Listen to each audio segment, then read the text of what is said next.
Good evening. We begin Sports Saturday with some college basketball news. The Crimson Tide and Clemson Tigers have reportedly begun a home series this season. This year's game will be played at Clemson with a return game set for next year. The Tigers and the Tide last met in 2009, a Bama loss on the road. So Avery Johnson continues to beef up the Bama non-conference schedule. Welcome in everyone to Sports Saturday. I'm Jen, he's BJ. We start with a little football. That's right, what else? There's plenty of SEC Media Days coverage is coming up, but we begin with Hoover, not for Winfrey, at the Winfrey, which we'll get to in a minute, but in Hoover at the Select 7-on-7 football tournament. Auburn quarterback Jeremy Johnson watched his alma mater, Carver of Montgomery, knock off Clay Chalkville.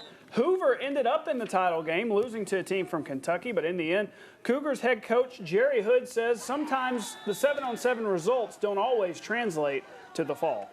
Well, I've had teams before that absolutely stunk at 7-on-7, and you go out and have a great year. I think if you look back at the people that have won the 7-on-7 championship here, besides Hoover, I got to think who might have won a state championship that year. Hey, check out number 24. That's Randy Moss's son, Thad Moss. He's a big-time tight end from North Carolina. He is interested in the Crimson Tide. The other big event, of course, in Hoover this week was the SEC Media Days. That's right. 1,200 credentialed media members converged on the Winfrey Hotel for the annual grilling of college football players and coaches. The Crimson Tide had their day on Wednesday. Nick Saban brought 3 seniors to the event: linebacker Reggie Ragland, center Ryan Kelly, and running back Kenyan Drake. WVUA 23 sports director Gary Harris caught up with Kenyan, who is looking to have a bounce-back season. Indeed, I'm with Alabama senior running back. I guess we call him running back still, but he'll play a lot of different positions. Kenyan Drake. I was listening to you in the media room. You know, you've been through so much adversity. You look up and you're a senior, but now you're being viewed as a team leader and somebody that Coach Saban asked to come represent the team at Media Days. That's got to mean a lot to you. Yeah, it's definitely a humbling experience to be here, and where so many great players, not just from Alabama, but all across the SEC, come to, showcase their teams and, get ready for the season. And I'm just, it's a great experience to be here. I know you probably have done a little research. You played for Lane Kiffin last year. Everywhere he's been, Kenyan, there's been one guy that he's kind of built his offense around. Last year was Amari Cooper. This year, I know they're talking about lining you up at running back, in the slot, H-back, out wide. You may even take direct snaps. Do you think you can be that guy that Alabama kind of builds its offense around? And do you want to be? Yeah, I definitely feel like my versatility puts me in the best position to help my team be successful. But I definitely feel like we have a lot of capable people on the team at running back, receiver, even online, that can definitely help this team get to where we ultimately want to be at, which is win an SEC championship and win a national championship. Lastly, I've said for the record, if Kenyan Drake doesn't get hurt in the second quarter against Ole Miss, Alabama wins that game. If he doesn't get hurt, they run the table. That's my opinion. But for you, how helpless was that feeling, being on the sidelines, hurt, not being able to help your football team win a national championship and coming up short, and how much does that motivate you for this year? Yeah, it definitely was a helpless feeling. I had to take on a different role from being on the field and trying to lead by example by trying to go out there and be more of a motivational speaker for my teammates, because I couldn't be out there on the field for them. So I definitely really look forward to this season and helping my team, like I said, get to a national championship and ultimately win it this year. Thank you, Kenyan. Thank you. Kenyan Drake, he is a man on a mission for the Crimson Tide. He's a senior. He knows this is his final go-round. He wants to go out in style. Back to you guys. Great stuff. Tune in tomorrow for Sports Sunday, where Gary catches up with Ryan Kelly. There you go. There are some other sports actually playing games right now. The second half of the baseball season is underway. Tonight, the Braves hosting the Cubbies. The Cubs strike first. Anthony Rizzo brings home every Chicago fan's man crush. That's Chris Bryant. He comes in with the single in the third. Meanwhile, John Lester dealing the filthy stuff tonight. He went into the 8th inning with a no-hitter. He ends up giving up 2 hits, striking out 7 in a 4-zip Cubs win. Go, Cubs, go. That's you. You're next. And you must have a crush on Chris Davis. I do. I was getting too verklempt onto that. Yeah, Xfinity Series at New Hampshire today. Demi Hanlon and the pole sitter. There's some smokescreen action going on right there. He got in trouble early, but he came back, and guess what he did? After wrecking early, he wins the race. You don't see that very often, do you? It's awesome. Yeah. He won. We can go to the next video now. All right. Moving on to a windy day at St. Andrews. Winds were up to 40 miles per hour, but Tiger can't use that as his excuse. Woods finishes at 7 over today, misses the cut, first time in his career. He has missed consecutive major championship cuts after not making it in last month's U.S. Open. 20-year-old Jordan Spieth won his first career major this year at the Masters, then won the U.S. Open today, finished at 5 under, and is tied in 14th. And the leader, all eyes on Dustin Johnson, who is at 10 under. He had 5 birdies today. Coming back in and even played more difficult. This morning when we started, it was almost impossible, but managed to hang in there. And then when we just went out and restarted, it was very tough, but managed to make some good pars and then birdie the last hole. So it was a good way to finish the day. So Johnson with a 1-shot lead over Danny Willett. Paul Lawrie in third, pack of 6 tied at 4th. They'll play round 3 on Monday and finish it up then. So we're not finishing up anything just yet. Much more to come on Sports Saturday. That's right. A must-see interview is right after the break. It's one-on-one with Jen a day early. Part 1 of a 2-part interview with Jen and the SEC Network host everyone loves to hate, Paul Finebaum. A little insight on his show is coming up next.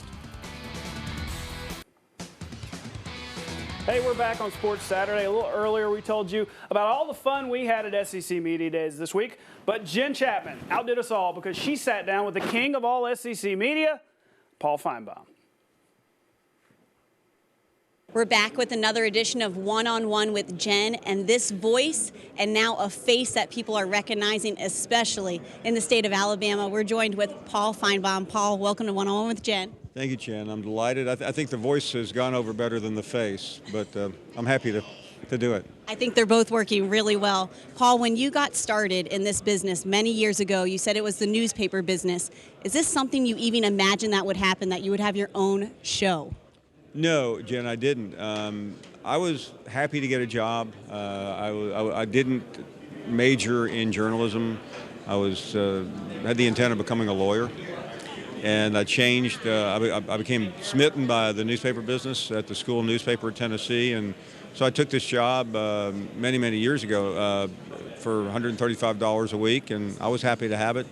And it grew into a bigger situation, and ultimately I moved into broadcasting. And if someone had said at this point in your life, would you be working for ESPN and have your own show, I would have thought it was some sort of April Fool's joke.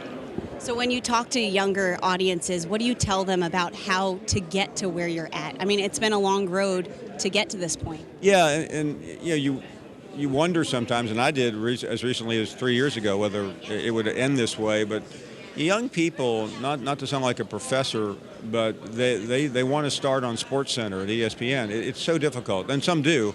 But I learned more probably the first week in the real world than I had learned in college. College was a great preparatory experience. I wouldn't be where I am without the training, but it's real world experiences that help you and enable you to move forward, and that would be the message. You get as much experience as possible.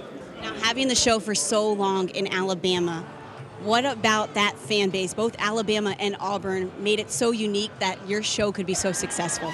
Well, a lot of people will say, you are the reason, meaning me. I'm not the reason. The reason that we've been successful is the callers. Unlike almost any other show, that you have a host who bloviates with his or her own opinion. I've always felt our show should be about the callers' opinions.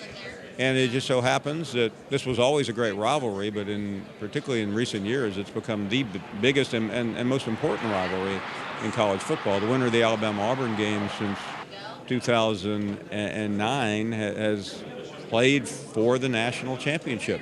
That's unique. That's special. And yeah, do the fans hate each other? Absolutely. Have I been a perpetrator in that? Yes. I'm not going to act like I haven't. Has some terrible things happen as a result? Yeah, I mean, I'm blamed for Harvey Updike poisoning the tumors trees. I didn't poison the tree. I did take the phone call that helped the world find out that he had done so, though. What is it like to be a part of that type of history, though, that people are calling into your show and there is, lawsuits on the line with some of that? Yeah, I mean, we ran into some interesting things. I mean, the Harvey Updike call is, and it happened in 2011, is easily the most famous call we've ever had. And I will say, I don't know if any talk show has ever had a call like that. Ironically, 2 weeks before that, we had a call from a guy who was in the emergency room at Trinity Hospital in Birmingham, and we kept him on hold for 20 minutes because I thought it was a joke, and the guy was actually having a heart attack in the ER, and he called because he thought he was dying, and he wanted to say goodbye. When I got him on, I had the nurse on, and I realized this is real. This isn't a joke. So you do get, you develop a relationship with callers, and I think they trust me, and I trust them most of the time, and I think that's what makes it interesting. People, we have a lady named Phyllis that calls in. She called in a couple of months ago after Alabama lost to Ole Miss, and Colin Cowherd at ESPN said the Tide dynasty is over. They actually came back and became #1 in the country after this call, but she just started screaming and hollering, and I mean, even my own, I was putting my hand over my face. I wasn't sure if it was a great call or an embarrassing call. I went home, and on SportsCenter they ran the call, and I think for 22 straight hours it ran on SportsCenter. And Bama's coming back. Bama has not lost. The dynasty is not over. Do you hear me, Cowherd? Bama's dynasty has just begun. Kiss my butt. Roll Tide. And now, no matter where I am, I can be in LA or New York or Chicago or in Alabama, I'll have someone walk up to me, and they may not even know my name, but they say, "You're the guy who talks to the crazy lady." So you take whatever you get. Pretty good, Yeah. right? That's good stuff. Part 2 of our conversation is tomorrow night on Sports Sunday. He'll go into a little more detail about his favorite callers, and that may include Jim from Tuscaloosa. That's right. More Sports Saturday coming up next.